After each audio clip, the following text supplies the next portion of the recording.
Thank you, George. Happy New Year, everyone. It is my honor to introduce our guests today.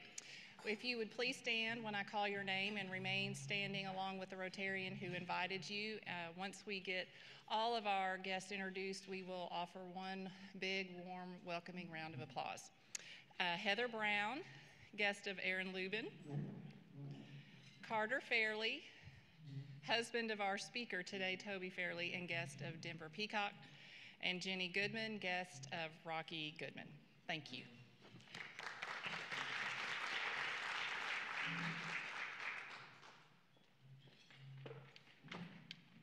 Thank you, George and Wendy, and welcome to our guests. So a few quick announcements before I invite Past President Lubin up here. We have several events coming up here in January. We've got a new member orientation scheduled for Wednesday the 10th, January 10th at the Little Rock Zoo. So our new member orientation chair, Kathleen Lawson, has a great schedule set out for new members, and then Susan Altrui, who's a Club 99er, has some fun zoo things that will be a little bit interactive at that one. So if you are looking to attend an orientation, definitely let Karen know and she'll get you on the list. Also, a couple of our affinity groups have some great events coming up this month to kick us off for 2024. First, our book club is going to be meeting on Monday, January 22nd at Arkansas Business Publishing Group. Mitch over here, our president-elect nominee, Mitch Bettis, is going to host. And the book is Lincoln on Leadership, Executive Strategies for Tough Times by Donald Phillips. So if you haven't ordered your book, gone to Cowles, or gotten your Audible, go ahead and do that because I know that Mitch is going to have a great discussion on that. And then Women of Rotary. Women of Rotary is going to be in person in January. It's going to be January 26th that morning. You'll get more information on this. The topic is vision board building, setting yearly intentions. So that will be a really good one, and we'll do that in person to kind of kick off our year with Women of Rotary. So next, before I invite Aaron to come up, we wanted to talk about our literacy lab at Gibbs. You guys have heard us talk about this. We're kicking off our literacy lab this month at Gibbs Magnet Elementary. Heather's here from Gibbs, so thank you so much for coordinating with us. We are definitely looking for a few more volunteers. This is a 30-minute window each week for about, I think, 8 to 12 weeks. It's 30 minutes, 7:30 to 8, so it's short and before your day gets started, helping some of our kiddos over at Gibbs with reading. It's going to be a great curriculum. We've already vetted it with Heather and team over at Gibbs. It's going to be one that we're very excited about because, as you've heard from Mitch talk about Literacy Lab a lot, we are looking for a results program, and these guys are working with us to really, after that session of our volunteers working for these kids, measure that and see how and how we move the needle, and then hopefully we'll be able to replicate that with more students and maybe even across the city. So Aaron Lubin, as you may or may not know, has been a long-time volunteer at Gibbs Magnet, and he wanted to come up here and just tell you a little bit about the school, tell you a little bit about our partnership there. And so Aaron, take it away.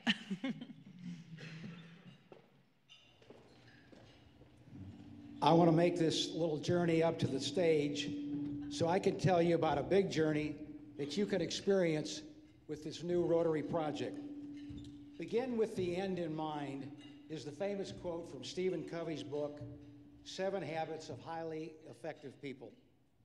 I want you to visualize for a moment, it's been a couple of months since you've been mentoring an elementary student on their reading skills. The student can't wait to see you. They've got a big smile on their face, and they are excited about spending time with you reading.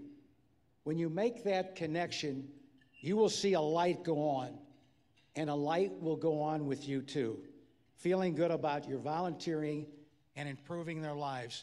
And also the fifth way test of having fun, because how can you not have fun when you're dealing with a 7 or 8-year-old?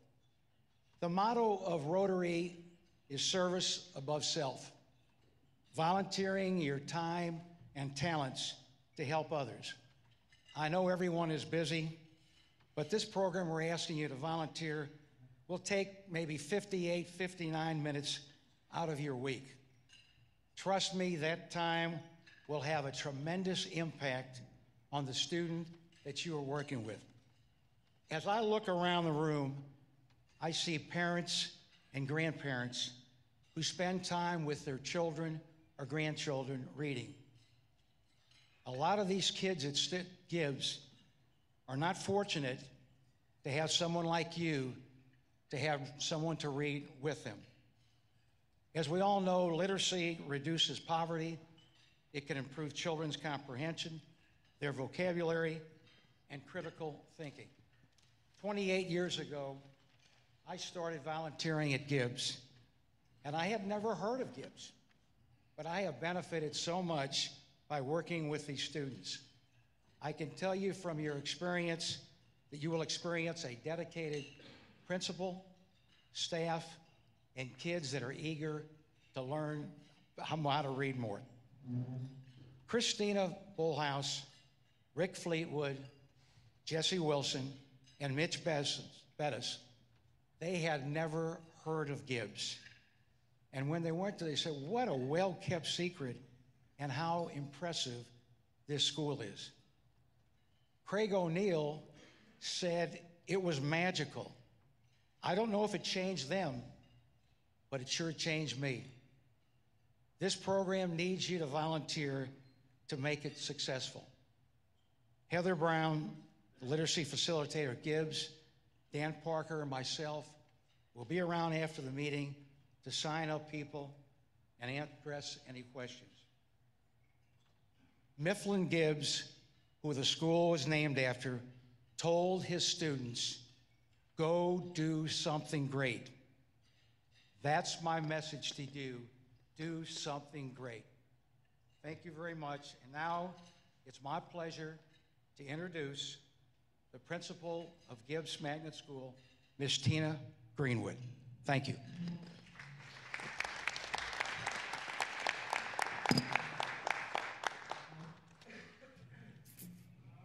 Hello, Little Rock Rotary. My name is Tina Greenwood, the proud principal of Gibbs International Magnet School here in Little Rock School District.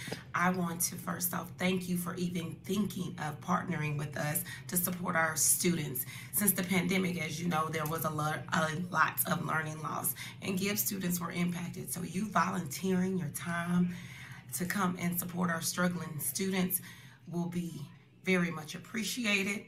I'm begging you to please sign up. We'll work easy and well together. And I would like for you to hear just a short video from one of our students asking for your support. Again, thank you. Hello, my name is Daniel, and I want all the volunteers to sign up and help all the people and help people in our school that don't know how to read, every grade. I just hope for you guys to sign up and help our school. It will be very good, and it would help us a lot.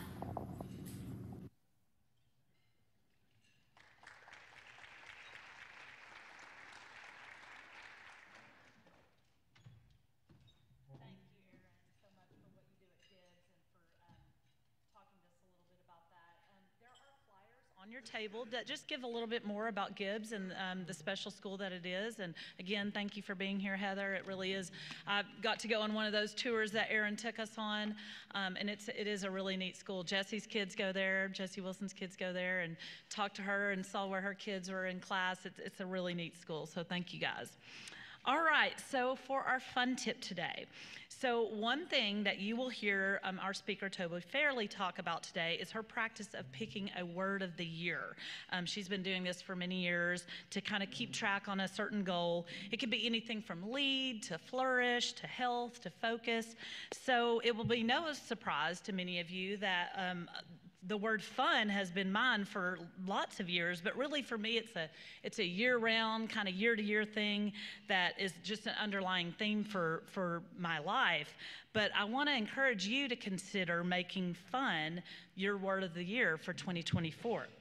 So we've talked about a lot of different aspects of the power of fun, and I think the beginning of a new year is the perfect time for you to consider making fun a regular part of your life. But as we discussed, it actually takes some time and some work to make sure that true fun is happening routinely in your life. So as a reminder, true fun, it has those three components: connection, playfulness, and flow. but it can't be forced. You know, forced fun is definitely no fun at all, right? It's like a story that Catherine Price, the author of The Power of Fun, told in her book of a man she was partnered with in a swing dancing class that kept saying, he didn't make eye contact with her, and he kept saying, "We're having fun, we're having fun, we're having fun," like literally muttering this to himself. And she's thinking, no, clearly you're not having fun, and you're not letting anybody else who's dancing with you have fun. So in other words, true fun is like romance. We can set the mood for it, but if we try too hard, our attempts are likely going to backfire. So this is where the fun audit comes into play. If you go to Catherine Price's website and download some of her free resources, that fun audit is in there. And it's a great audit that will just kick off your 2024 as far as that focus on fun. You need to take the time to zero in on what's playful, connected flow feels like to you for your mind and body, because you can't have more fun unless you really know how to recognize those things when they occur. So, and everybody in this room is different when it comes to what true fun means to them, as we've been learning from our videos. So lots of people spend lots of time and money on therapy and coaching to work through stress and anxiety, and really being able to understand what it feels like and put some useful skills in place, right? But really, I think that we need to balance that out with the same effort of figuring out what creating moments of joy and positivity do for us too. So here's a short acronym on this next slide that can help you put into action some of the things you learn about yourself during your fun audit. SPARK, make space, pursue passions, attract fun, rebel, and remember we've talked about that, and keep at it. So I hope you'll consider making fun your word of the year this year, and that you'll remember some of the things that we've been learning on our journey together in our Rotary year about how to kind of set the tone for your own fun journey. All right, so we have a great member video this week. I'm excited for you guys to see it. It's a fun one. My name is Robert Jackson. I'm a lawyer, and I scuba dive for fun.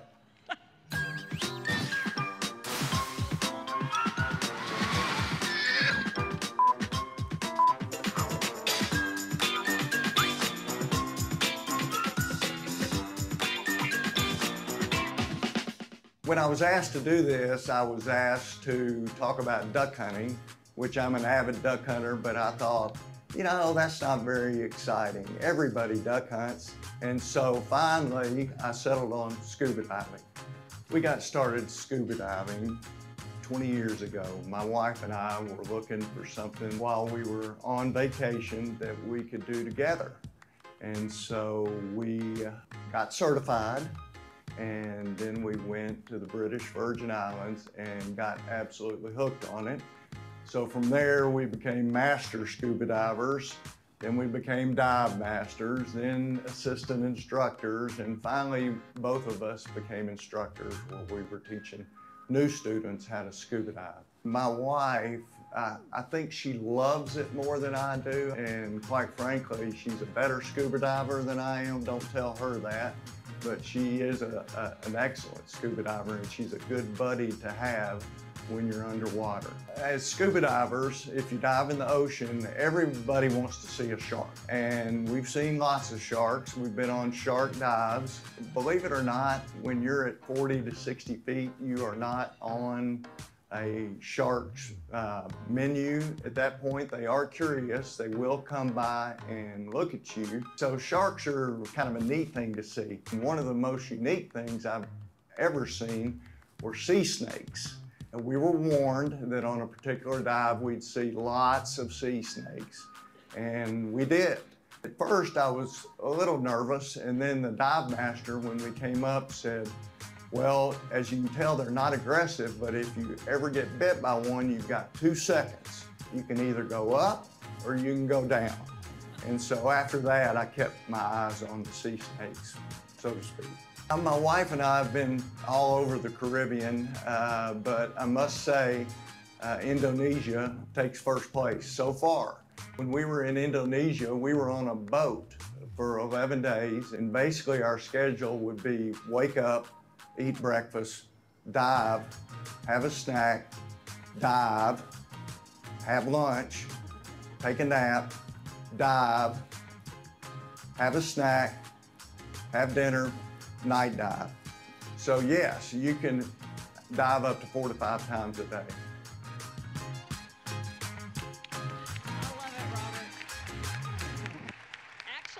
Jason and I are planning to get scuba certified this year, so I'm going to talk to you.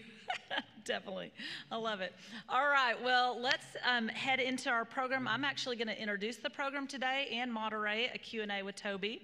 So let me give you a little background on Toby before we jump into here.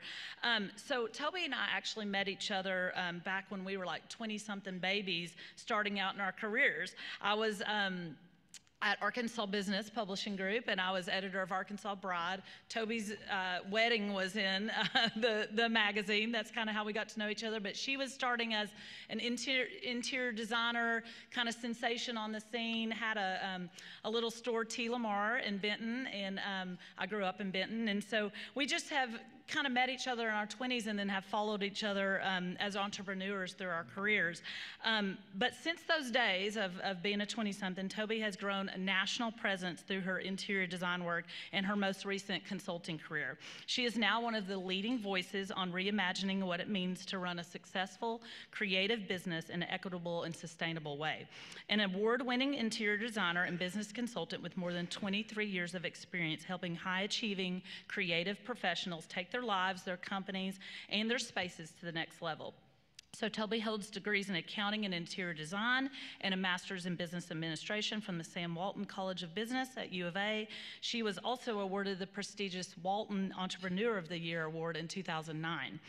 Though she made her name as an interior designer and business coach, today Toby helps designers, coaches, CEOs, and organizations create more health, wealth, joy, and impact through her programs, her top-rated podcasts, and inclusive communities. Toby is a certified WELL AP designer committed to increasing health and well-being in the built environment. As a designer, she specializes in transforming homes, businesses, environments, and nonprofits to maximize the user experience in a holistic way. She is especially committed to working with social impact professionals, creating spaces that nurture and support them while they do their change-making work in the world.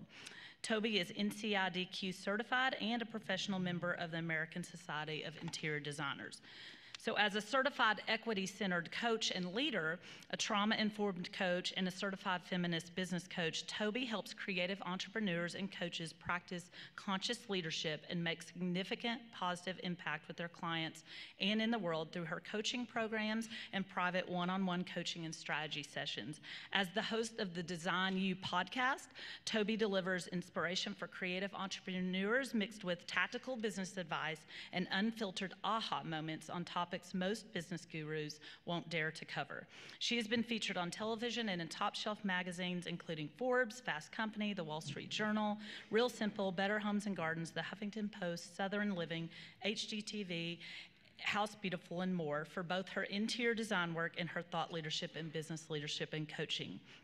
So when Toby's not running her very busy life, high-end residential interior design firm, leading her online membership community, doing her podcast, Design You, you can find her working on her upcoming book, also thinking deep thoughts about how to change the world, painting, or curled up with a few good books and spending time with her family and 2 pups. Not to mention the new retail store that she recently opened with her freshman college daughter, Ellison, in Sheridan, Fairly Fancy. If you don't know about it, it's an adorable store in Sheridan that Toby's mom helps run too and then with Ellison. So if you're looking for colorful things, colorful clothes like the beautiful dress Toby's wearing today, beautiful things for your home, and some of Toby's exclusive interior design lines, go to Fairly Fancy. They're online too. So Toby, why don't you make your way up here and we'll get going on some fun here.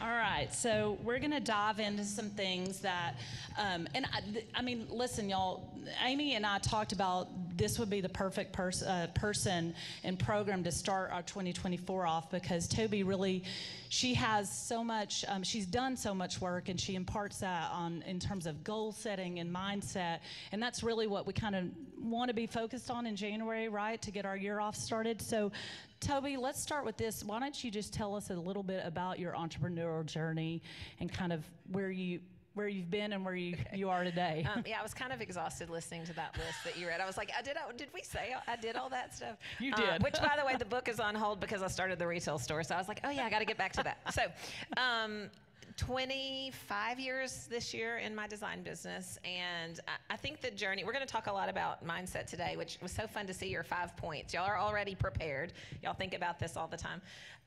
But I think the biggest thing, not going into the details that you've already mentioned things I've done, is the transformation of my mind over the years. Because when I was younger, and you all know how it feels to be in business and all the things you worry about and the time stressors and the money stressors. And my husband is here. He asked permission if he could come today, and I said yes.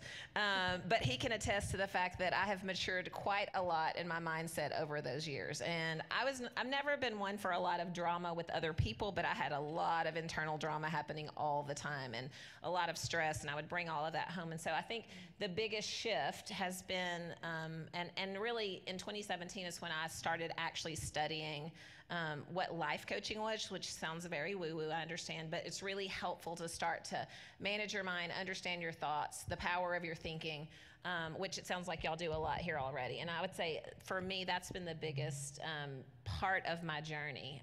And really, also, you kind of heard, I have an accounting degree and an interior design degree. Thankfully, I wised up and didn't go into accounting.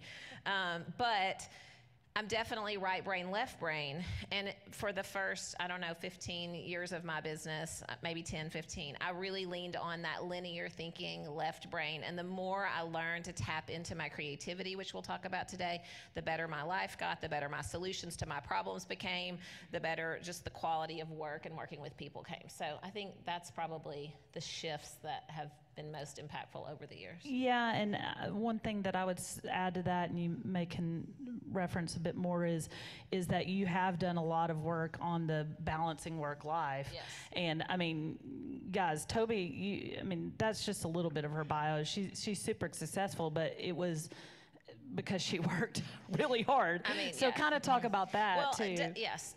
So being a mom of a daughter, and an entrepreneur and a woman, and feeling the need to prove myself and show I could do it all, and all the things that I was coming to business with, while also trying to figure out how to not miss out on all the things of motherhood. It's really difficult, as y'all know, to be, and our culture expects women, especially, to be full-time mothers and full-time entrepreneurs if we go into that field, and not drop a ball on either side. And so definitely the biggest challenge has been learning to balance all of that. And I definitely didn't get it right all the time. One of my, I think, favorite moments was when my daughter, who's now 18 and in college, was in the 5th or 6th grade, and I just decided I'd had enough of a great big office and 12 employees, and I was moving my office home because I didn't want another day for her to come home from school and me not be there. So, and I would say that in that same period, so I'm in my 50s now. The 40s helped, the 50s helped even more, but in that period of my 40s, really, I think leaning into more of who I really was, and letting it be okay to make decisions, and not worrying that people thought I was less successful because I worked from my home versus some fancy office that I was paying a fortune for anyway. It was really nice to stop paying that much rent.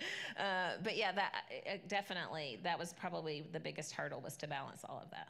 Yeah. So I know that a lot of your work in setting goals and mindset, even really for the new year at the beginning of the year, had a lot to do with that. So talk about that, and the importance of mindset, how you learned about it, what your journey has been there. So I was always big into goal setting from a really young age. I had those parents, my dad in particular, has always, listened to every motivational speaker. And I think my parents had me listening to, like Wayne Dyer at age 12, which I thought was the worst punishment on the planet. But they really taught me to think about how I think and what I had power over and control over. So I was always into goal setting. But most years when I was younger in business, some obstacle, fill in any blank, would derail me from hitting the goals that I wanted to. And what I really learned over time is that it was less about the circumstance of the obstacle and more about how I thought about it. And so when I really understood that and I love that one of your 5 points was, is it true?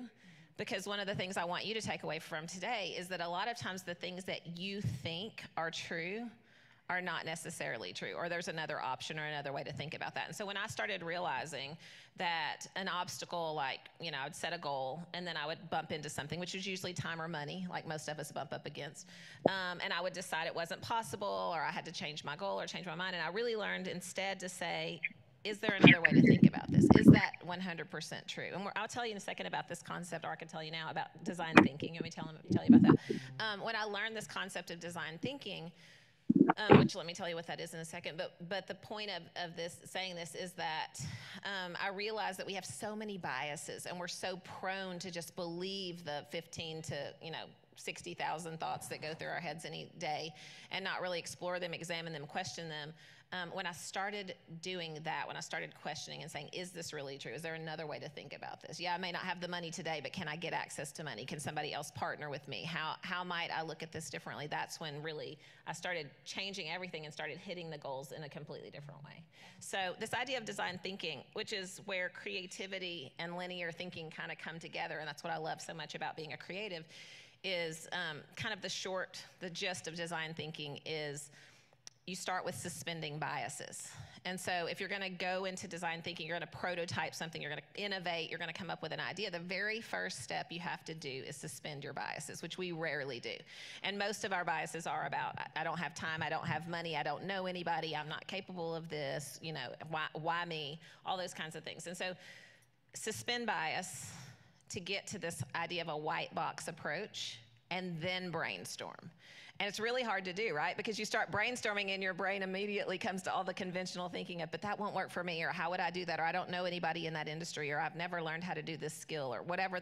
All those have to be parked. You can write them all down on the side. Be like, I'll come back to you later, but you're not applicable right now. Because if I'm gonna really think and dream and decide what my goals are in the white box where everything is possible, they all have to be suspended. And then, and only then, once you brainstorm that way and come up with a few, maybe 2 or 3 things you really wanna accomplish this year, and start to prototype them. Now, a product designer would actually prototype. They'd build a model, right, of something. But for us, a lot of times, that's just on paper, prototyping. What will this cost? How much time will it take? Who else do I need to know? What skill might I need to learn or access?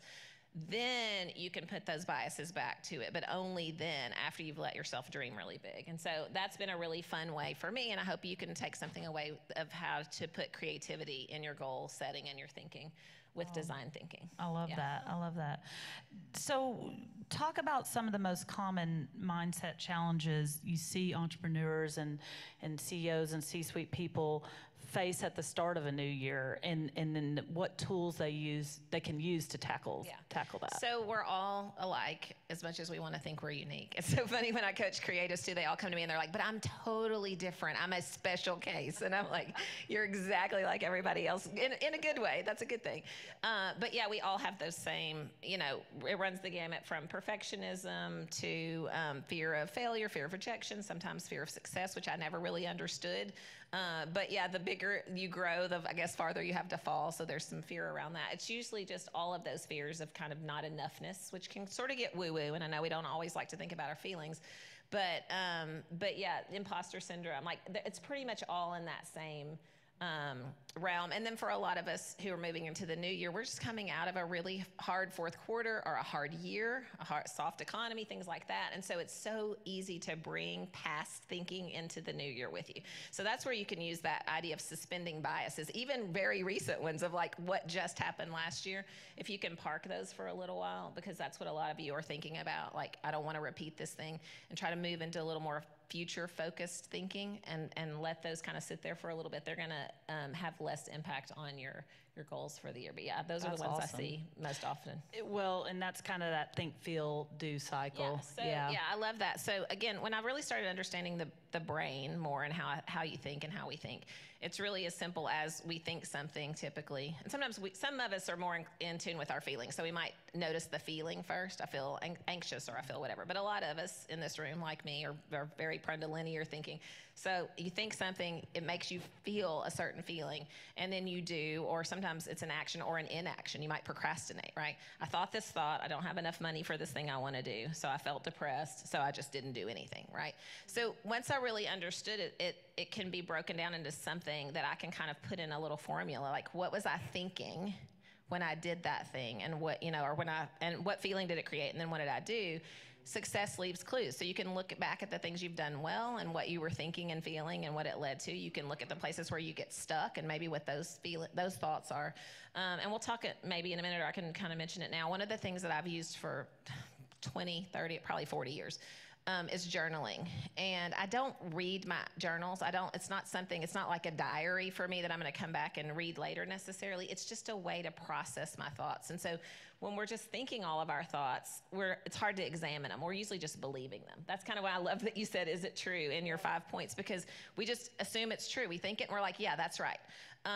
And when you write something on paper and you look at it, you're like, but is that really true? Is that the only way to think about this? Is there another way to think about this? And so, again, just noticing the think, feel, do cycle and becoming aware. Oh, when I think that thought a lot. And most of us have a handful of recurring thoughts, fears, even our positive thoughts that we repeat over and over. And if you can start to see them and notice what they create in you as far as a feeling and what kind of actions, you can have a lot more control over the results you create in a year. So I do have a question on the journaling, because I think it's so interesting that you have been pretty consistent doing that your whole professional life. And you read other books and other leaders, and journaling is part of it. And I will say, like, I've tried, or I've tried to start, and then I get away from it because I'm just busy, and I think, I don't have time for this. Yes. But you were like somebody I know didn't have time. So how did you make that priority? How did you start that? I think it's how you think about it. So somebody earlier, I think it was Aaron, said, we're not doing New Year's resolutions, right? They don't work, which I agree. But when you also say, I need to journal, I have to journal, like this is something I'm required to do, I think a lot of times we don't stick with that either. And especially the rebellious part of me hates somebody telling me what I'm supposed to do. So what I learned about journaling, I always liked writing. As a creative, I liked handwriting. I liked practicing my penmanship as a child. So there's something to me that I just happen to love about putting a pen, and I have to get my certain kind of pen with the right kind of ink, and we all have those preferences. I like putting pen to paper. But I learned to use it as a way to literally download all the stuff in my head, which is a lot of stuff, as y'all can probably imagine with all the things I do, onto paper, without judgment. And I think that's the hardest part, because most people don't do it because they feel like, I don't know what I'm supposed to say, or what if anybody read this, or what if I read this and judged myself? And so I don't reread it. I literally use it, and sometimes it feels almost like, I don't know, divine, like channeling of something onto paper, but it's literally just a tool. And there's a lot of studies that show that hand to actual paper really does help you create, form thoughts, solve problems, come up with creative solutions. So for me, I thought of it more as a tool than as what am I saying? And sometimes it's I'm processing a thought. Sometimes I'm frustrated with something. Sometimes I move into and I got to get some milk today before I come home from the store. Like, it is literally stream of consciousness, but it's just a tool that I use. So when you said, what do we want to talk about? I just literally got out my journal and started saying, who's going to be in the room? What would they be interested in? Is it men and women? I wonder what am I excited about? What am I scared about? Am I nervous? What would they be, receptive to? And I just literally dump all of that onto a piece of paper. Wow. So you don't, when you're doing that too, it's not necessarily that you have a solution in that moment either. A lot that of times might come don't. Weeks later or months later. Most of that time that comes when I'm doing something creative, now that I've learned to tap into my creativity. So I'll write all the thoughts and the worries and the fears and the biases and all the things on the paper. But then if I go to needlepoint or paint or get in the car, y'all know sometimes when you get in the shower and you don't have a pen, you can't write anything down, that's when those thoughts come in. So letting it be there. I think that's actually a great point. One of the other things I learned in my 20s in my business, if there was a problem, I wanted it solved in that moment. I would interrupt the whole day and we would stop and solve a problem right then. And the older I got and the more mature I got and the more, awareness of my thoughts that I got, I learned to let things sit and marinate and let things reveal themselves to me and not be afraid to not have a solution yet and to let things come in the right time.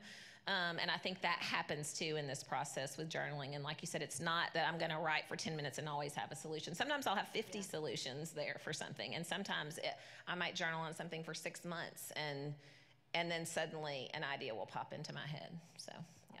I love that. Well, this kind of follows along that of, specific challenges that stop innovation. So when you are journaling or these thoughts are coming, and like I said, maybe 6 months down the line, it's a solution, what are some things that kind of put innovation to a stop there? So usually it's conventional thinking, and we've all been, from our parents from an early age, we were taught to be responsible and don't be wasteful, and all of those things that we were told that were, we got praised for, are usually the things that are going to stop innovation. So any kind of conventional thinking, which for most people looks like, I don't want to waste time and I don't want to waste money. Everything always comes back to time and money. So when you start to dream of a project or to dream of a solution, I hear so often, like I coach creatives and they're like, how did you get to this place in your business? How did you get on the cover of magazines? How did you design a product line? How are you showing up on social media all the time? And they follow that with, I would love to do that, but I don't want to waste time or money. And I'm like, well, then you're never going to get there. You've got to be willing to waste both time and money. Because in any creative project, in any prototype, you don't know if it's going to work out yet. You're testing it. It's like a laboratory. And so the conventional thinking, if y'all find yourself in that a lot, I'm afraid to waste time or money, I don't want to start that, then you're completely shutting yourself down from the beginning of any kind of innovation or really growth or doing something that you haven't done before. Because the whole point of innovating is being willing to waste both time and money. My husband will also attest I'm really good at wasting money and spending lots of it. That's never been an issue for me either.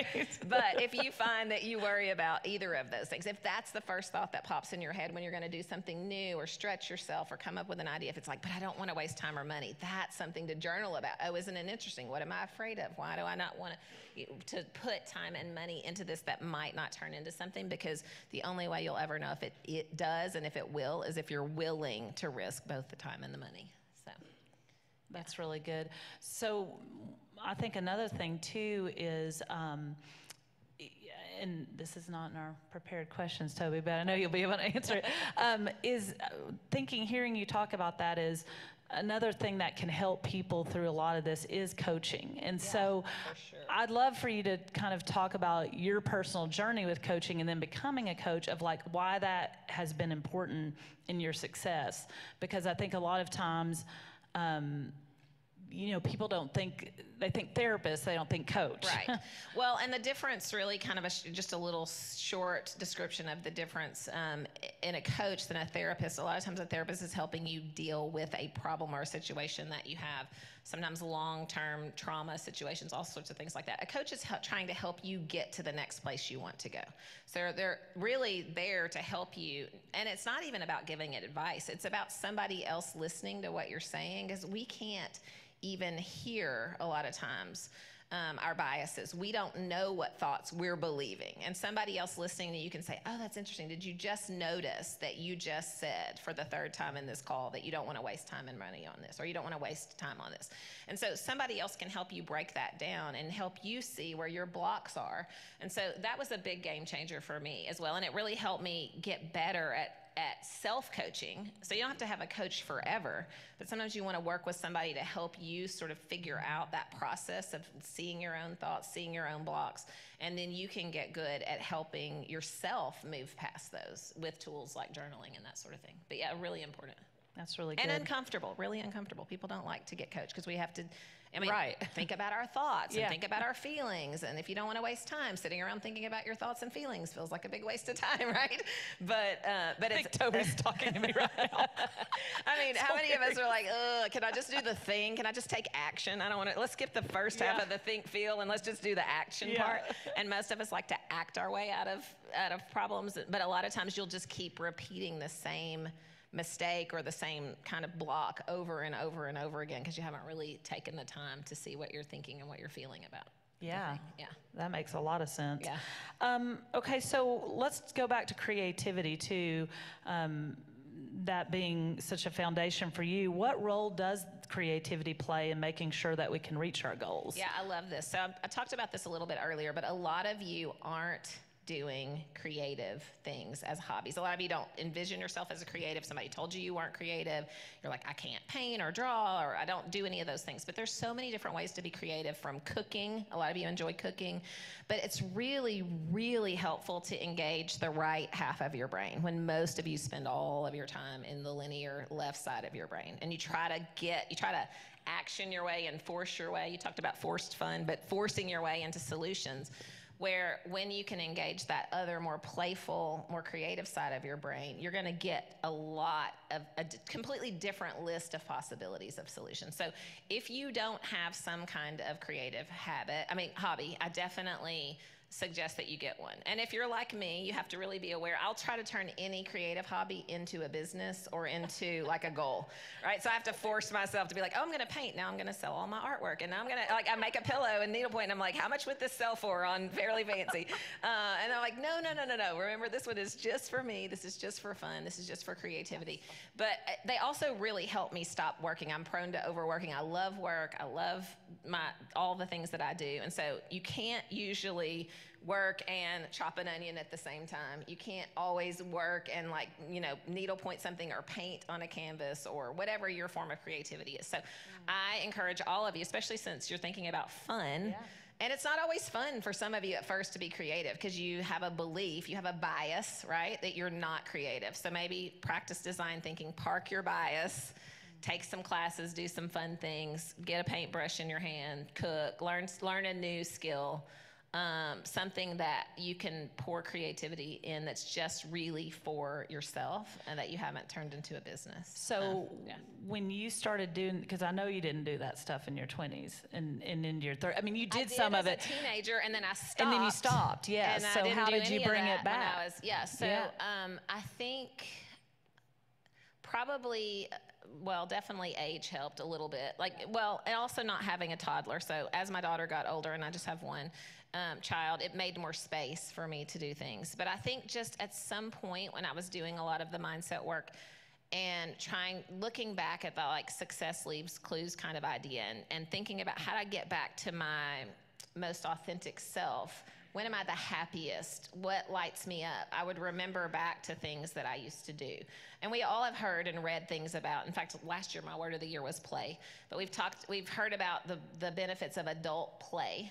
And so it's probably also in some of that thinking and asking myself, what does that look like? And so realizing that I was happier, that I took myself less seriously, I was less stressed out when I would do things for fun or learn new things or try new skills.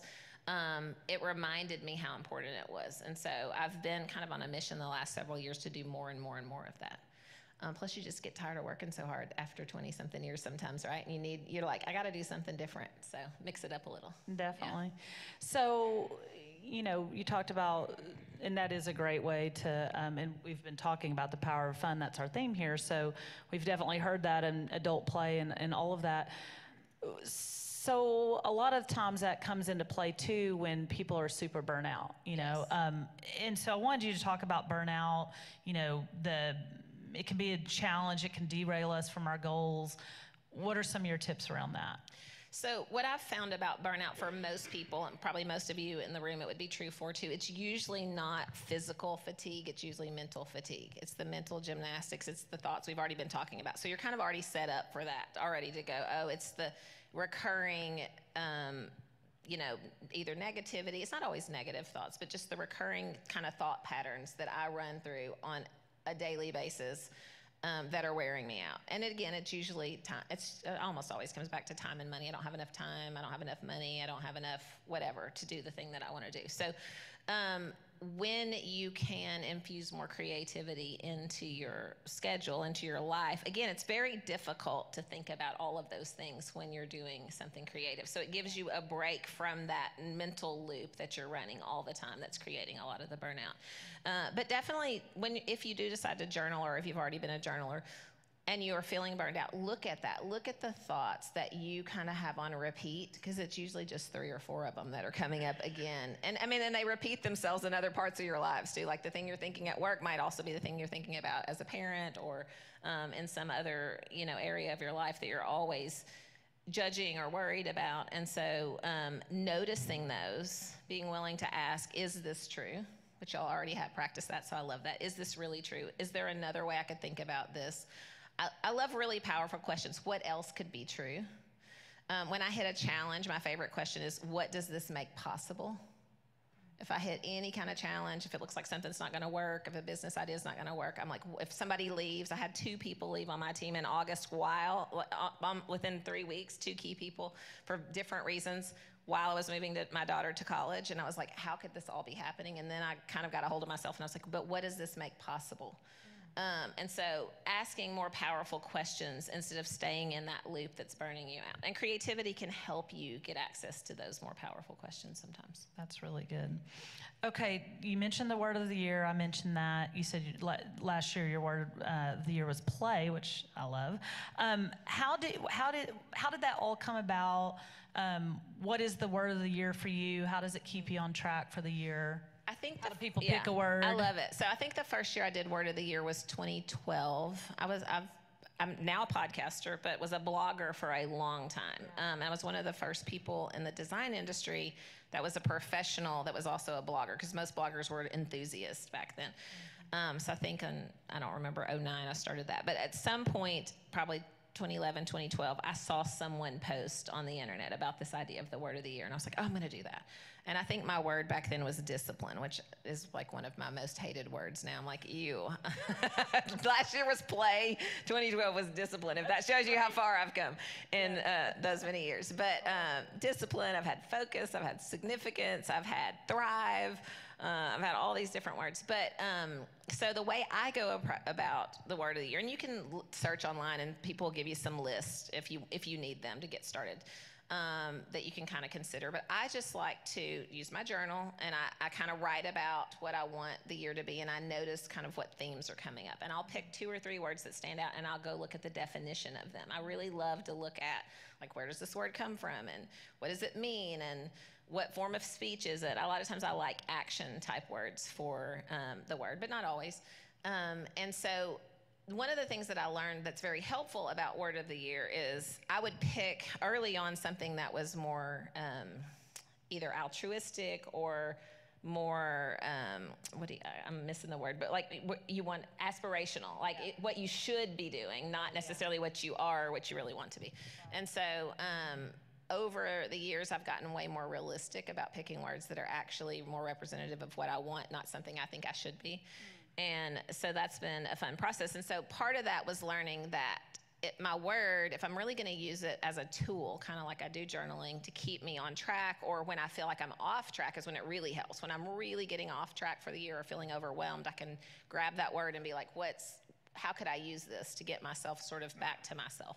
And last year was really busy. I kind of didn't mean to start a new business, and I did with my daughter, and so it was hard. I did really well with play the first 4 or 5 months. Then I was really into building this business, and so about October or so, I was feeling really burned out, and I remembered my word of the year, and I was like, oh, this could really help me if I infuse some play or creativity back into my life. It will really reduce the burnout. So making sure it's aligned. And what I watch a lot of people do is they'll say something like, for example, if I was going to start a new business, which I did last year, and then they'll say, I want my word of the year to be ease. Well, those are probably not going to go together if you're starting a new business, right? So maybe you want to pick excited or committed or resilient, but you might not pick ease. It's still okay to want things to be easier as opposed to harder, but like it's not always necessarily helpful, some of the words. And if what we're signing up to do in a year and what we're saying we want our word to be are not congruent, then you want to look at both of those things. Do I really want to be starting this thing, or do I really want more ease? So having alignment between the two is really helpful. And then not weaponizing it against yourself, not saying, I could have been really frustrated and thought, well, I failed at play last year because I didn't play at all, from April to, August. Or I could just say, oh, it was so helpful to have that because it kind of woke me back up when I was feeling burnout to tap back into creativity. So I think it's way more helpful to use it as a support system and not sort of as a weapon against yourself, for sure. That's good. Yeah, we're at question time. So, Jim, this is perfect.